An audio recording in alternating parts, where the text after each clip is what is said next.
एक छोटे से गांव में, जहां हर सुबह पक्षियों की चहचहाहट और मंदिर की घंटियों की मधुर ध्वनि से होती थी, वहीं एक व्यक्ति रहता था।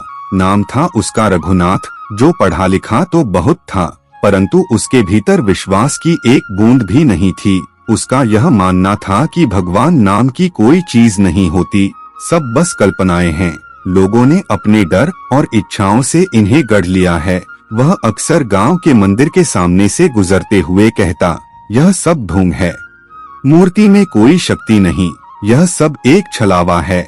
लेकिन गांव वाले उसकी बातों पर ध्यान नहीं देते, क्योंकि उनके लिए शिव, विष्णु, दुर्गा और सारे देवी देवता उनके जीवन का सहारा थे। खासकर मंदिर के पुजारी दयानंद जी, जो बाल्यकाल से ही भगवान की भक्ति में लीन थे। उन्होंने कई बार रघुनाथ से कहा, बेटा, जो दिखता है वही सत्य नहीं होता, कभी आंखें बंद करके देखो तो पता चलेगा कि वास्तव में कौन है जो इस सृष्टि को चला रहा है। पर रघुनाथ हंसते हुए टाल देता। वह कहता, पुजारी जी, आप सब भोले हैं, अंधविश्वास में जी रहे हैं, विज्ञान सब कुछ है, मैं वही मानता हूँ जो प्रमाणित हो। और इसी विचारधारा में वह दिन बिताता रहा। लेकिन एक दिन गांव में कुछ ऐसा हुआ जिसने सबकी सोच को हिलाकर रख दिया। बारिश का मौसम था, बादल काले काले छाए हुए थे, बिजली कड़क रही थी और गांव के बाहर बहने वाली नदी उफान पर थी।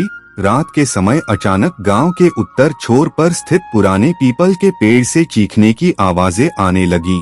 कुछ बच्चों ने देखा कि वहां कोई परछाई सी घूम रही है। डर के मारे वे भागकर घरों में छिप गए। सुबह होते ही यह बात पूरे गांव में फैल गई।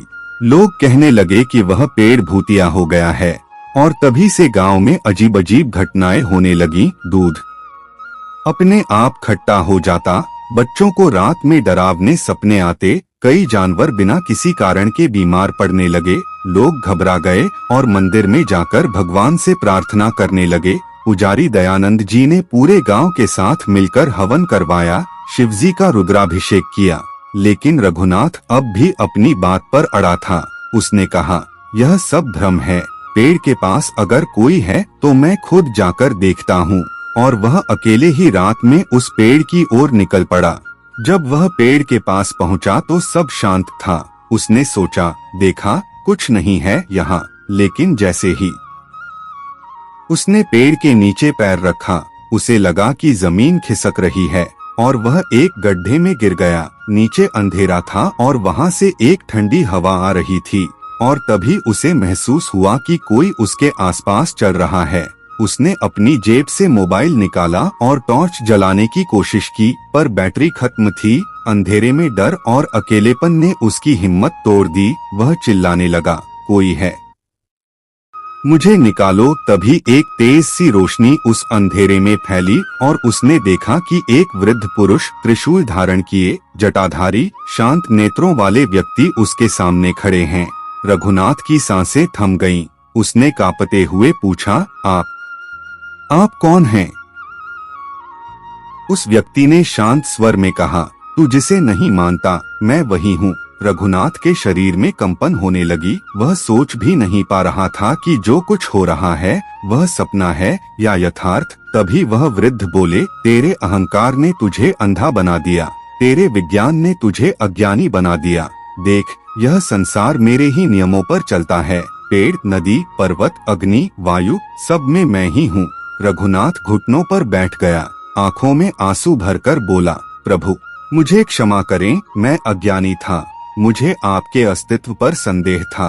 तब वृद्ध बोले, अब जब तुझे सत्य का आभास हो गया तो बाहर जा और दूसरों को भी बता कि विश्वास वही है जो आत्मा को अनुभव हो। और एक पल में वह रोशनी और वृद्ध दोनों लुप्त हो गए।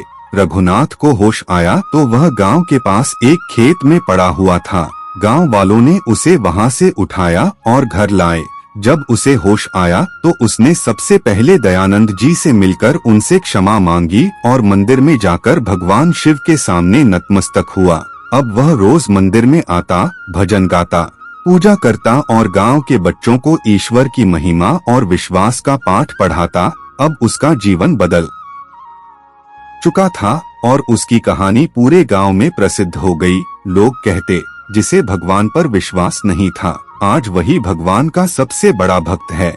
और रघुनाथ मुस्कुराते हुए कहता, भगवान को देखना हो तो आँखों से नहीं, हृदय से देखो, वह हर जगह है। और इस प्रकार उस गांव में आस्था की लौ फिर से तेज हो गई और रघुनाथ जैसे नास्तिक को भी ईश्वर ने अपने प्रेम में बांध लिया, जिससे यह सिद्ध हो गया कि भगवान हैं और वे हर समय हर रूप में हमारे आसपास हैं।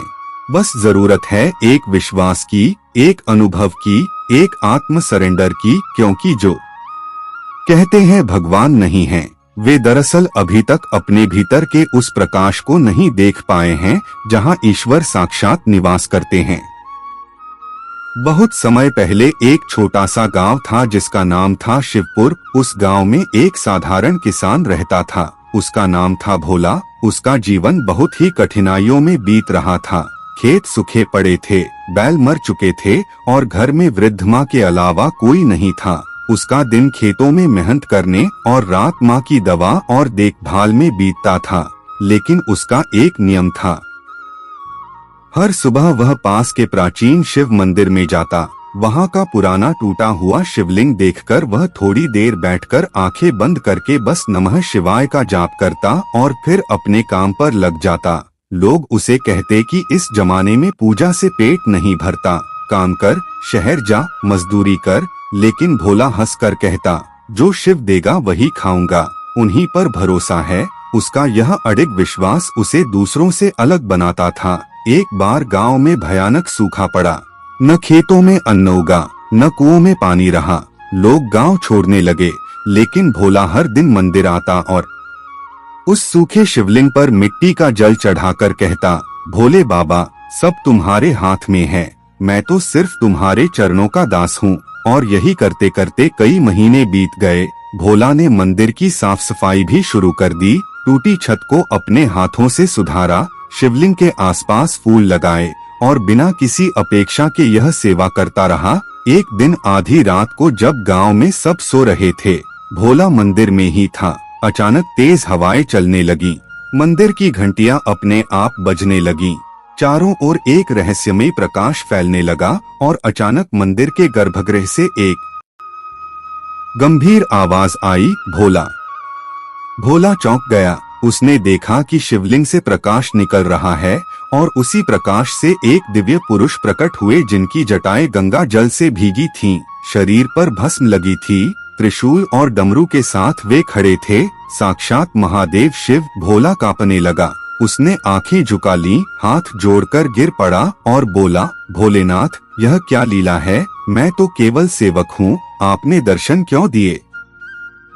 शिव मुस्कुराए और बोले, भोला, जिस समय सबने मेरा त्याग कर दिया, तू तब भी मुझे पुकारता रहा। तूने सूखे शिवलिंग में भी मुझे देखा, तूने सेवा की, विश्वास रखा और मैं वचन देता हूँ तेरी भक्ति व्यर्थ नहीं जाएगी। कहते हुए शिव ने अपने कमंडल से कुछ जल जमीन पर छिड़का और तभी काले बादल उमड़ आए, बिजली चमकी और जोरदार बारिश होने लगी। कुएं लबालब भर गए, सूखे खेत हरियाले हो उठे, फसलें लहराने लगी।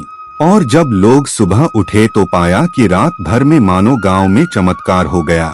सबने देखा कि मंदिर में शिवलिंग अब चमक रहा है, फूलों से सजा है और पास में भोला नतमस्तक बैठा है। लोगों ने उस दिन पहली बार अपने जीवन में अपनी आंखों से चमत्कार देखा। गांव के बड़े बड़े बुद्धिजीवी जो अब तक भोला को मूर्ख समझते थे, उसके चरणों में बैठ गए और बोले, तू तो सच्चा भक्त निकला, हम तो अंधे थे। भोला ने बस इतना कहा, मैंने कभी चमत्कार नहीं मांगा, मैंने तो सिर्फ उनकी सेवा की और उन पर विश्वास रखा। और उस दिन से शिवपुर गांव का नाम प्रसिद्ध हो गया। लोग दूर दूर से दर्शन को आने लगे। भोला को लोग महात्मा समझने लगे, लेकिन वह अब भी वही खाट पर सोने वाला, मिट्टी में काम करने वाला सरल किसान ही बना रहा। बस अब वह रोज शिव भक्तों को प्रेम से बताता, भगवान कहीं बाहर नहीं, वे हमारे भीतर ही हैं।